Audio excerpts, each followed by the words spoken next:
We want to welcome you to the We Entered the Chat podcast, where no topic is off limits. We are a husband and wife duo. We've been married for almost 7 years now. And my name is Deborah, and this is your host, Jermaine, where we're both your hosts.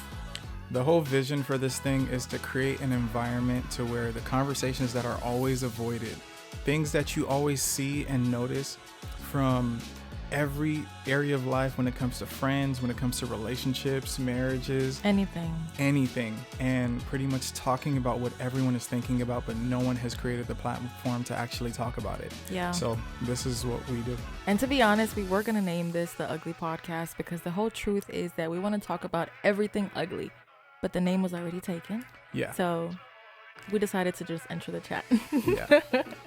All right, let's go. Yeah. So what are we going to talk about today?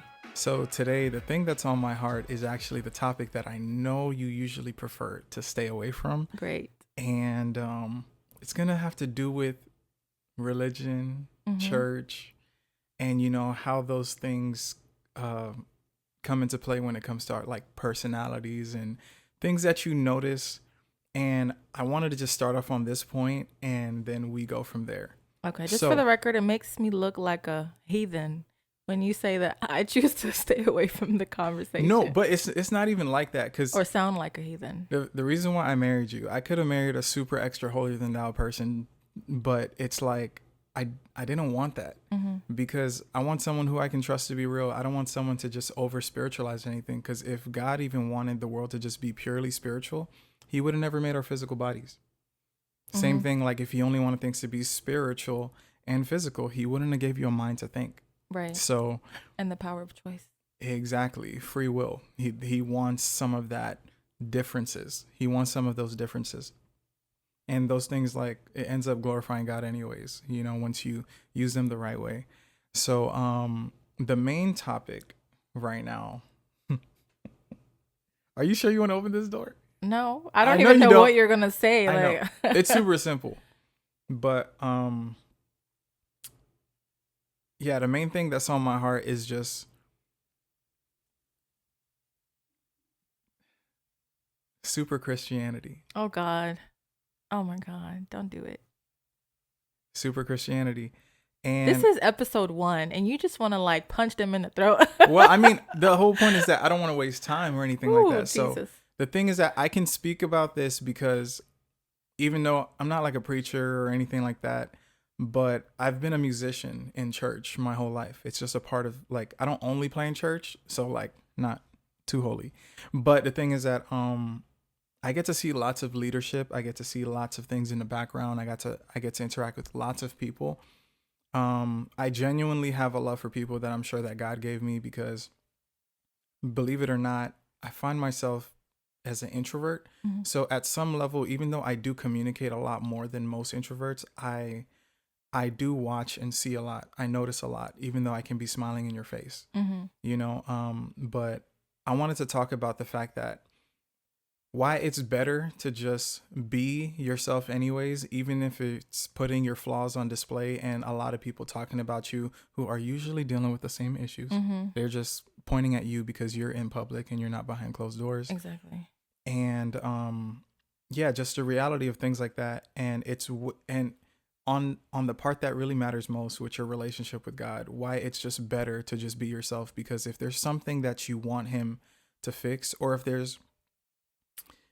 if you look at stories in the Bible, the people who he liked the most were the people who could own up to their mistakes and problems, not as like a license or an excuse to like always stay the same, but you can't even talk or approach change without first, you know, like being honest with not just yourself, but with other people. Because then you just facilitate a cycle where people are being fake in front of your face. It's the whole like, hey, how are you doing? I'm doing good. Like, no, I'm actually not. Right. That's just like the automatic answer that everybody just gives. But to be honest, side note, a lot of people really don't want to know how you're doing. That's also an automatic response to seeing someone, hey, how you doing? And then imagine someone actually goes to tell them how they're doing and they're like, oh crap, I really didn't care. But now you're telling me your whole life story and it's just like, now I gotta sit here and listen to this. Like, so people just ask just like they respond automatically when they don't even think about what they're saying. So now I know you hate being on the spot, but I have to highlight your personality because you've been like this as long as I've known you, and it's just who Mm, you are. But you tend to be one of those people who, instead of asking someone how they're doing and you don't really care, you usually just say nothing. yeah. But apparently that's the most offensive thing. How dare you give an honest, I actually don't even have enough mental space for you right now. I'm just happy I made it in the room. I don't even know how I got out of bed today. Honestly, I just don't want to be in the room, period. And I'm the girl that will be in the back of the room. Even in church, I really try to just be in the back row. Like, I don't want to, like, I, I'm good. Like, The it's set funny because I remember that church I visited, and I literally purposely sat in the back of the church. This lady found me somehow and was like, "Hey, you want to join the praise team?" Girl, I'm visiting your church. This is day one, and this is exactly why I don't sit in the front. Now, imagine if I sat in the front. Oh Like, man. do I know you? You don't even know my name. Anyway. But this goes hand in hand. I know it's a super big jump, but it goes hand in hand when it comes to purpose. If you're someone who's never being honest with yourself, you'll find yourself confused when it comes to what you're called to do. Mm-hmm. So if you're always lying to yourself, if you're always lying to other people, and I know you might be like, okay, maybe I'm not lying per se, I'm just withholding information. It's still dishonesty. And you're like, whenever you do things, your mind is still listening. Mm-hmm. So if you rehearse it enough, and I know this as a musician, like we always from tradition, we always say, practice makes perfect. No, Mm-hmm. practice just makes habit. Right. You know, so if you do the same thing the certain way, like for a lot of time, you'll find yourself doing it the exact same way whenever it's time to be tested. Mm-hmm. And the thing that you want to do, you'll find that you're not even able to do that. You're just doing what's according to the habit. Same thing, like we know this when it comes to working out and going to the gym. If you haven't been eating right, like, the thing that's going to come most natural once you get a little bit of pressure is the thing that you've been doing the whole time. Right. So bringing it full circle when it comes to the extra religious people, what do you think is the best way to deal with people that you notice are coming at you in a way that's like superhero Christian level? Like, do you think the best option is to just avoid people like that? Do you think the best is to kind of confront people? Because keep in mind, I'm talking from a perspective of these people are acting holier than thou anyways. But then if you actually get any look at their private lives or their personal lives, you'll see that they're actually doing way worse than you. But they'll be the first ones to talk about your hair Mm-hmm. color. Be like, oh, how could you call yourself a Christian and color your hair? Why do you have tattoos? Why do you have the? And it's like, dude, like, yeah. Wait, okay, hold on. Say that question one more time. I just want to make sure, like, How do you? What is the best way to deal with people who, let's say, like you? We know that you believe in God, you mm-hmm. love God with all your heart. Your actions show that, but you have people who all the only thing about them is just spiritual, spiritual, spiritual, and it's like you don't even like them as a person. They're just extra super Christians. It really depends who the person is. Like, do I know you? Do I care about you? Is it worth my time and energy? Right? Like, if it's my mother, okay, go ahead. Let me know when you're done because I got to deal with you anyway. But if it's like a random person that I don't know, like, I'm not going to be rude. Mm-hmm. Obviously, I'm not going to be mean, but I will definitely have certain boundaries. Because at the end of the day, if you really are like a super Christian type of person, you're going to judge me anyway. So why am I going to waste my time when it's like whatever I say, even if I didn't even open my mouth yet, you already judged me. So opening my mouth is probably just going to make it worse. So I'm like, most of these people, I think the best way to deal with them is to honestly just give them what they want anyway. No, like for real, because if you're already that person, you already have that mentality. Nothing I do or say will change your mindset. It's just it's just what it is. Like, I'm gonna be nice to you. Like, I like it depends on the interaction, you know, like what it is. Like, I don't know, but if somebody approaches me that's a super Christian, let's say they're asking me about my hair color, like, oh, why did you dye your hair, you know, like that, you know, it's not Christian, it's not this, it's not that. I'm be just like, oh, I just wanted to, you know, and then kindly excuse myself from the conversation. I will find something to do. Oh, I have this thing. Remember with the yeah. Yeah. I have this thing. Oh yeah, that thing today. I had to. I'm gonna just excuse myself from the conversation because in reality, you did not want to open this up. But in reality, you are sinning by letting me, and me answering that question is giving you more reason to judge me. I'm helping you sin. So I'm better off just taking my behind out of this conversation and helping you with your so-called Christianity. Hold up, please. So many bars. I'm sorry. But I want to say something that you mentioned, and people don't know this. So for fun, you know this. I'm like a Bible nerd for fun. Like, I think reading the Bible is just like great. Not me. Yeah. It's just I like the Bible, don't get me wrong. My favorite so far, hands down, has to be Proverbs. But yeah, I'm not gonna sit here and I'm not trying to be a pastor. I'm not gonna read my Bible like when I first met this dude. You know how like men be fake Bible studying so they could get to know you? He wasn't like that. He was real Bible studying. I'm like, dude, what is your problem? You already got me. You don't have to try to impress me. And first of all, I don't need a Christian like holier-than-thou like type of no. Just that was just him. And he was just trying to get to know the word genuinely. But I'm like, dude, something's wrong with you. Yeah, that goes back to the thing. But the point is, when you're actually seeking God and like reading his word or just spending time with him, or even let's also like put like remember the word judge. Just remember that. So like when you even spend time with God, you can be someone who like prays way more than me, because I don't pray for like hours and stuff. Yeah, worship is my thing. Yeah. Well, I love that too. Musician. So the thing for me is that you spend time with God without an agenda. Not saying that you can't have a goal or whatever, but you spend time with God, you end up learning things about him, and then you realize how much of it lines up with what you're actually hearing at like church or from said super Christians always trying to preach a message because they've seen something and they think that you're living the worst life, not knowing that you've done more good like in your community and in people's lives than they have. Because they're just so busy judging that they're not even doing anything that's, you know, bringing them closer to God or helping somebody else get closer to God. By telling me about my hair color, you didn't even ask me how I was doing genuinely. You remember we introduced that conversation. And if I were to actually tell you how I was doing, would you really care? Or are you just so focused on my hair color that or my tats that you cannot like, you know? They're just waiting for the opportunity to inject Jesus where a real person to person relationship should have been. And that's one of the things that I loved about, you know, my journey growing as a believer is that I ended up finding out what the Bible actually says. Now I will speak to those people who knows a super religious person and they always cite this thing back where it's like, oh, you're not supposed to judge. The Bible says don't judge. Well, that's not true.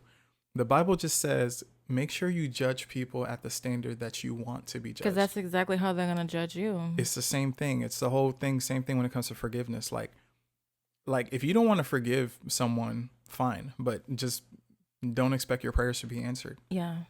Because God is going to hold you. Forgive you. Yeah. God is like, oh, if you really love me, then you'll figure it out with that person. That don't mean you got to be their best friends, but I can't have that thing blocking you in your heart. And I just wanted to mention that, like, when it comes to judging, like, yes, you're supposed to judge, but now that you grow to the place where you have the maturity to judge people rightfully, that's why I wanted to know how to actually deal with these people, because I've been growing a lot, but the problem is that growth has been looking more like your personality, and it looks like a lot of stopping people before they enter. It's boundaries. You're just setting boundaries. Yeah. For both of us, to be honest. Like for me, to protect my mental health and my, you know, worldview on Jesus, Christianity, whatever, and to help you not to sin, like, period. But how would you answer that question? Well, you said you're like more like me now, but yeah. Well, the thing is that so here's the thing. I would answer it like before before I was where I'm at today, like, you know, when in terms of growth, before I would think that I was supposed to do the thing that like kind of like adheres to their feelings, Mm-hmm. but I realized that you're actually making a weaker person. Mm-hmm. And usually I learned some of the most fundamental lessons from having a kid. You know, because you can't explain them to them the theological, hermeneutical, exegesis. Like, no, they don't care about that. Like, Right. they don't even understand. They can't comprehend it. So if you don't know how to explain things at like a foundational level, like it's useless. And even if you tell it to them and they listen, because you know they'll get in trouble if they don't listen to their parents. But like it's not going to be of any benefit. So I've realized that it's actually better to deal with people and to be the person who God can trust with saying the hard thing instead of, you know, stringing them along by their feelings. Oh, they can't handle this kind of, like, no, they need that person in their life Mm-hmm. who could tell them, hey, you always say this and it's actually wrong. And then they start getting defenses. I'm like, yo, you don't have to get defensive. Like, it's just what it is. And Mm-hmm. you should actually be questioning the other people in your life, that the fact that I actually love you enough to tell you what everyone else is thinking Right. instead of just perpetuating the cycle and being that person who people are talking about you and it's not even possible. And it's not even a thing where it's like, oh, gossip. It's a thing where it's like, no, like you have perpetuated a cycle where people don't want to be around you. And when you finally talk to them, it doesn't feel genuine, because even if you only mess with people or you only talk to people for the end goal to shove Jesus down their throats, you don't really care about them. Mm-hmm. You care about your agenda. And you find that you But you find know what's bothering me though? It's the example from this morning, right, with the person that we ran into earlier. It's the way that when you're with me, you're so like, "Oh, hey, how are you?" But then like you're talking smack behind my back. mm, That's mm, crazy. yeah. So that's the stuff right there that I'm like, how, like, I feel like even this topic, like we can talk about it for like 10 more episodes just because Yeah. it goes in so deep. Like, but I don't want to like just talk about it. I want to provide solutions. Like, from what we've seen, I consider myself as wise, not because I have all the credentials, but because I'm actually a person who listens. And Mm-hmm. everyone who knows me knows that I listen. I find the greatest accomplishments as a Christian being the friends that I have who don't believe in God.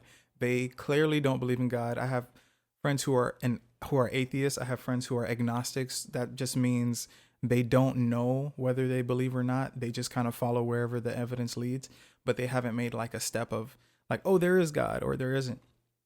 All these friends of mine tell me that, like, yo, I'm not a Christian. I don't believe in Jesus and all this stuff, but if I ever became a Christian, I am 100% sure it would be because of you.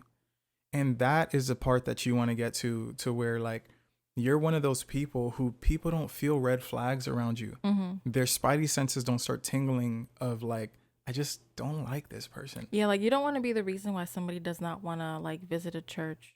If you're still watching, please remember to like, share, and subscribe, and also comment something that resonates with you, because there's a lot of things that we would talk about if we knew that it was a subject that you wanted to hear about.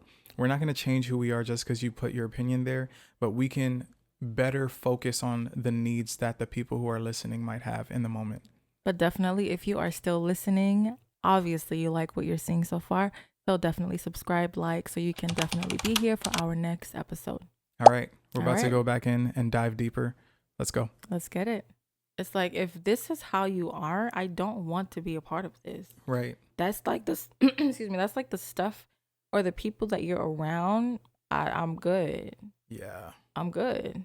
I'm so content with being that real person that like I mean, there's times where I feel led, you know, by the Holy Spirit to say something or to pray for someone, but like outside of that, like it's the extra stuff that gets you in trouble. You Mm-hmm. start being someone like, "Oh, I felt like God told me," like, no, like shut up.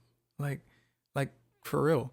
It's like when you're someone who like you start taking things to another level, then you close the gap of a conversation to ever happen, to where you start plugging in Jesus to where he's not even speaking. It's your emotions. Because I It's know giving the hey, I need money to pay my rent. Oh, I'll pray for you. There was a meme or a TikTok. Oh, okay, bet. Okay, thank you. And then it was like the joke was that it was the pastor's time to need help. And then I guess the guy ran into the same guy that he said, I'll yeah. pray for you. So then the guy was like, the pastor was telling him what he needed help with, whatever. And then the guy was like, oh, I'll pray for you. And then he just dipped. Like, now you understand, like, dude, if I tell you I need something, give it to me or help me find a way to get it. And it's so funny. It's giving the, like, feeding your kids rocks, instead of bread. Like, Exactly. I was going to quote that. The thing is that you'll find out the things that are already in your heart, like those things that come to mind that you start thinking about, like those, you'll be surprised that those thoughts end up lining up with scriptures where it's like, if your kid asks you for an egg, do you give them a rock? yeah. Or do you give them a snake or a scorpion? Like, no, like give people what they're asking for first. Like, And your then, kid gonna be hungry here and you be like, I'll pray for you. like, no, you better get them some food. And it's just these practical things that we're like the people, like, like if you're super extra close with God, like, and you live in the third heaven, that's not a bad thing. But just make sure that it's not all, just make sure you don't leave your relationship in a selfish place. Yeah, you have to be balanced. Or else you're no good. Because if you Yeah. actually study scripture and you find out the people who Jesus actually hung out with, you'll find out that he was so like, he would go to normal places, like, and find people who weren't perfect, but it's them hanging around him, without that agenda of trying to change him. Like, even think about like the gospel, like Jesus even died for people who would never believe in him, because the point wasn't like, oh, I'm doing this so you can, but like, no, he actually just cared about you. So he just did it. If you accept it, that's a whole nother thing. You still have a choice. You still have a choice, and it's not shoved down your throat. But then you find people being the ones who use that, and even worse, people with platforms, people who have authority in the church, people are looking up to, the leaders, and then they're doing these things. All I'm going to say, if God gives me, low on me, a choice, who are you, an equal human, to not give me a choice? That's just, Yeah.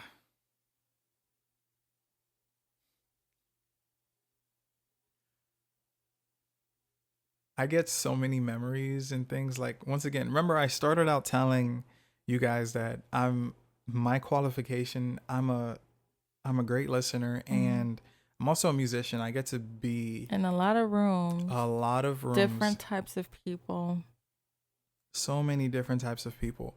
And you find out that it's the same problem from the top down. And not saying that this is a sign to stay away from church or anything like that, but like, find those places, because I do believe, and I have a place that I go to where I can get fed. The people are good. I don't need to look over my shoulders. I don't feel judged or anything like that. I think that you should have a consistent relationship with God, but I also think you need to know what God sounds like. And this is where everyone always gets mixed up. This is where the super Christians get all extra spiritual. Look, the Holy Spirit who we have right now always has a certain kind of fruit. And this is how you know, like, what's what. If the fruit of the Holy Spirit is the whole list, like the love, joy, peace, gentleness, kindness, slow to anger, self-control, things like that. If people are telling you stuff like the Lord said, and all you feel is anxiety, all you feel is stress, all you feel is fear, overwhelmed, bro, it's not God. Like, it's just not in his character. That's not what he sounds like. God can tell you something that hurts. He can correct you, and you won't feel shame. Mm-hmm. You won't feel shame. Even if you do, it might be for a second, but you'll find that another thought enters. And that's how you know the voice of God. Like, but just by those fruits. So that way you can know those people who are like talking a lot of sugar, honey, iced tea, plug Nicole. But yeah, it's that's like the gauge that you should have to where you know what God sounds like. And don't let anyone tell you otherwise. And if you don't believe me, just search up the fruit of the spirit. Mm-hmm. Like, so that way you know whenever those thoughts come into your head. And I don't know about you, but I have, whenever I hear God's voice, it's not like an audible voice, like, I am God. Like, that's not what I hear ever. Like, I usually ask God a question, I spend some time with Him, and it's like a different train of thoughts will enter my mind. With my voice, it sounds like me, but it's kind of like, I didn't say that. And I know I'm starting to sound like I'm talking to myself, but either way, it's like, I usually hear like a different train of thoughts. Like, I'll ask a question, I'm like, wait, I didn't know that. So how did that Mm-hmm. answer enter my head? Or I'll ask a question and then a random other thought will show up and be like I ask like, hey, what is 1 plus 1? And then I'll hear like, call this person. And then I call this person. They're like, yo, that's so crazy. I was just thinking about you. What are the odds? And I'm like, ah. And then once you start building that muscle, you trust the voice and then you start acting on it. The point is, you want to make sure you know what God sounds like for you, so that way you can get away from all the noise. Because the issue is not people talking to you and giving you words that will uplift you. The problem is that these are the same people who can't even hear God clearly for what they need to do in life. They've been at the same level for the last 10 years, Mm-hmm. and yet they're over here. They have all the answers for you, but yet they're still here. They're at the same place. Yeah. They, and then not even saying like, okay, and what I mean by here, it's not like money, because you can be successful and not have all the money in the world. You can also be successful and not have the perfect relationships. But what I define as success is actually working on your purpose, the Mm-hmm. thing that you were created to do, the thing that people resonate with about you the most. Like, where like you're an Apple iPhone and like you're over here trying to be an Android so bad, or like a phone case, and yet you're a phone case and you're trying to act like a coaster that holds drinks. It's like, dude, like, you're so out of touch with what you were created to do, your function, and yet you have all this information to share with other people, and yet you're still there. But that's the stuff that gets me with the whole churchianity thing, where I love God so much, but it's just that the I watch people make these same mistakes over and over, and it's kind of like, it makes you just not want to be around them. Even though I still have love for them, I'm mature enough to still be able to function around these people, but it's just like, dude, like, you're a hypocrite. Yeah, I'm pretty sure you love God, but I don't know if you've let him enter those rooms that you're afraid of, or maybe just so ignorant of, because you don't listen to people. They're so busy trying to shove a message down someone's throat that they don't even listen to, like, someone saying, like, they're preaching right now, and then they're like, you're like, yeah, that's crazy. That's crazy. Yo, if you don't catch the memo after the third, that's crazy. They do not want to be there right now. It got awkward already. You know what just came to mind? It's when you're at church or listening to a sermon, or honestly any word, whether it's worldly, motivational speaking, whatever, or sermon, whatever. But then you can only think about, oh, this is for so and so person. Oh, yeah, that's my sister. Oh, that's my brother. Yep. Like, what about you? When are you getting something from that so called sermon for yourself? People that are always listening for somebody else instead of their personal growth. That is the biggest L that we take, because that also takes, like, so these are the same people who, like, everything that they want to get done, they think it sounds spiritual. It sounds so spiritual, and like, I'm super Christian now. Like, I'm super sane Christian. Like, it sounds great, but if you look at it practically, like, they're the same people who's like, oh, I'm gonna pray and ask God to do it. It's like, dude, have you not read the Bible? God's answer to prayer is a person every time. Yes, and that's another thing I was gonna say, because you said something earlier. I don't remember exactly, but a lot of people don't like the fact that another person has their answer, the answer to their prayers, the answer to their problem, anything. Like, you still have to deal with people, whether you like it or not.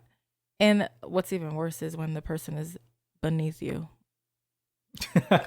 or below you in whatever hierarchy, you know. I'm like, haven't you read the story or at least heard about it if you're not super Bible familiar?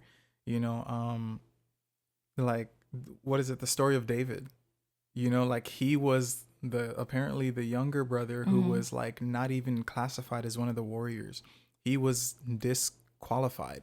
He was unqualified for certain positions, but yet you find that the people who God always has that easy life lesson. Keep in mind, God speaks through many people. He can get to the person you want, but the problem is that he'll tell you the same information that you needed to hear.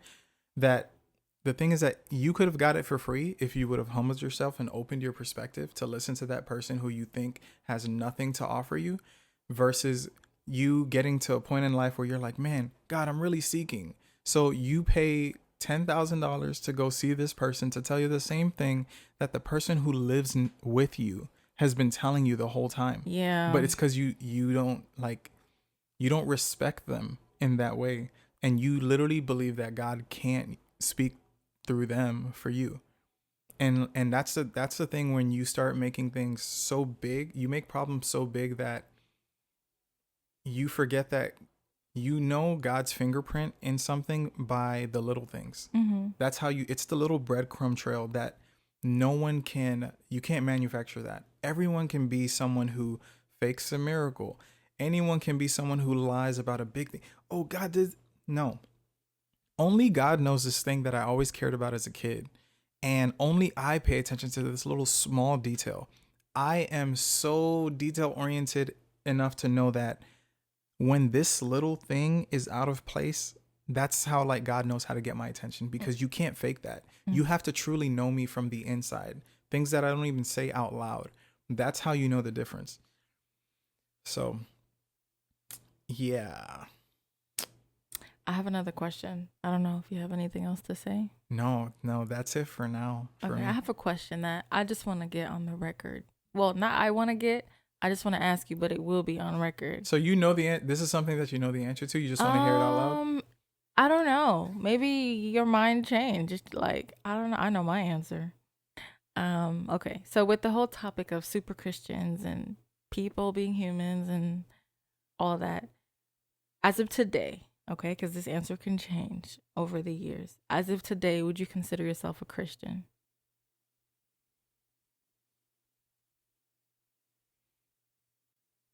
Honestly, from what I've been seeing, it's kind of like a two-way, not to dodge it, but I would say yes and no. I feel like I'm actually one of the real Christians that like God intended for it to mean. You know, one of the few ones who are actually like legit. Mm-hmm. And then on the second hand, I would say no, because every other Christian that, like if I say I'm a Christian and someone runs into another Christian at the store, like they're going to probably see two different interactions and things. So I'd rather not identify. It's the same thing when people ask me what's my denomination. I'm like, yo, I believe Jesus died for me and I accepted the free gift that he gave me. Yeah. And that's it. Yeah. Like anything else is like, it's up for debate, and it's not important at all. We can talk about that after we deal with the things that matter. Yeah. Yeah. What about you? I believe in Jesus. Yeah, I'm honestly like so over this whole like religion stuff, denomination, whatever. Yeah. It's annoying. It's really, because that stuff will get you out of the church real quick. Like, yeah. I mean, you're like tiptoeing around the topic that I don't want to talk about. No, we're done. That's it? Yeah. We'll save that for another day. But yeah, I don't even know what you're talking about. Oh, but I'm talking about the C word. What? Think the letter C and then No, I don't know. Okay, we'll cut it. Say it. Oh, no. See, I was thinking, I'm like, what's C? Great Grayson start with a C. Okay, uncut. Okay. Yeah. Yeah, but that's it for now. Yeah, I think this was great. Okay. So, this was a successful, I would say, first official episode. Yeah. Season 1, episode 1. Please let us know what you think. Yeah, definitely comment down. Yeah. This will be on YouTube. Yes. Yeah. Yes. Yeah. Okay, officially. And eventually someday on podcast. websites. We haven't even looked into how to get things on Spotify or, Apple Podcasts or whatever, but it'll get there eventually. But for now, it's going to be on YouTube. As you know, like, subscribe, comment down below your thoughts, your opinions, and definitely some topics. Yeah, or questions, things that you've noticed and you want people who... The goal is that as you hear us speak about things that technically are off limits and like, dang, like even if I don't know them too well, you can know that because of the content of what we're talking about, that it's like at some level I can trust them because they brought up something that resonated with me, something that I've seen and noticed. Like, just any questions or something that you might be too scared to talk about, we'll talk about it for you. Yeah, and this is not, I just want to clarify, this is not a Christian podcast. This is just a podcast. Yeah, Christian is just a part of who we are. So if we bring up God, it's not because we're trying to like shove Jesus down your throat. It's just a part of who we are. Like, there's not going to be an altar call here. But hey, No. Jesus is good if you, believe in Jesus. Great for you. Just be a good person. Honestly, I really think that's just it. Literally. Just be a good person. Yeah. Anywho. But yeah, that's it. So we'll see you guys on episode 2. Okay.